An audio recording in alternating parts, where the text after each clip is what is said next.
ആദ്യത്തെ എപ്പിസോഡില് ഒരുപാട് മത്സരാർത്ഥികൾ പ്രേക്ഷകരുടെ ശ്രദ്ധ നേടി. അക്കൂട്ടത്തിൽ ഒരാളാണ് അനഘ, ആർ ജെ അനഘ എങ്ങനെയാണ് റിയാസിന്റെ ടീമിലെത്തിയത്? റിയാസ് ചോദിച്ചു അഖിൽ മാരാറിന്റെ പൊളിറ്റിക്സ് ഇഷ്ടമല്ലാത്ത ആരാണുള്ളത് എന്ന്. അപ്പൊ അനഘ കൈപൊക്കുന്നു. ഉടനെ തന്നെ റിയാസ് തന്റെ ടീമിലേക്ക് അനഘയെ ചേർക്കുകയാണ്. അതിനുശേഷം റിയാസിന്റെ ടീം അംഗങ്ങൾ എല്ലാവരും നിൽക്കുന്ന സമയത്ത് പരിചയപ്പെടുത്തേണ്ട ഒരു സമയം വന്നല്ലോ. ആ സമയത്ത് റിയാസ് ചോദിച്ചു അനഘയ്ക്ക് ഇഷ്ടമുള്ള ഒരു ബിഗ് ബോസ് മത്സരാർത്ഥി ആരാണ് എന്ന്. അപ്പൊ ഉടനെ തന്നെ അനഘ പറഞ്ഞത് ബിഗ് ബോസിനകത്താണെങ്കിൽ അത് അഖിൽ മാരാർ ആയിരുന്നു എന്നാണ് പറഞ്ഞത്.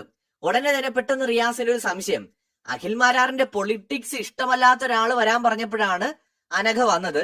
പിന്നെ എങ്ങനെയാണ് ബിഗ് ബോസിനകത്ത് അഖിൽ മാരാറിനെ ഇഷ്ടപ്പെടുക എന്നതായി റിയാസിന്റെ ചോദ്യം. ആ സമയത്ത് അനഘ പറഞ്ഞത് അഖിൽ മാരാറിന്റെ പൊളിറ്റിക്സിനെയാണ് തനിക്ക് ഇഷ്ടമല്ലാത്തത്, മറിച്ച് ബിഗ് ബോസിനകത്ത് അഖിൽ മാരാറിനെ തനിക്ക് ഇഷ്ടമായിരുന്നു മത്സരാർത്ഥി എന്ന നിലയിൽ എന്നായിരുന്നു അനഘ പറഞ്ഞത്. അത് എന്തായാലും ഔചിത്യമുള്ള ഒരു മറുപടി തന്നെയായിരുന്നു. വളരെയധികം കൺവിൻസിംഗ് ആയിട്ട് തോന്നി, ജെന്യൂൻ ആയിട്ടും തോന്നി. പിന്നെ നമുക്ക് ഈ ഒരു പ്രകടനം വെച്ചിട്ട് ഒരു മനുഷ്യനെ ഒന്നും വിലയിരുത്താൻ പറ്റില്ല.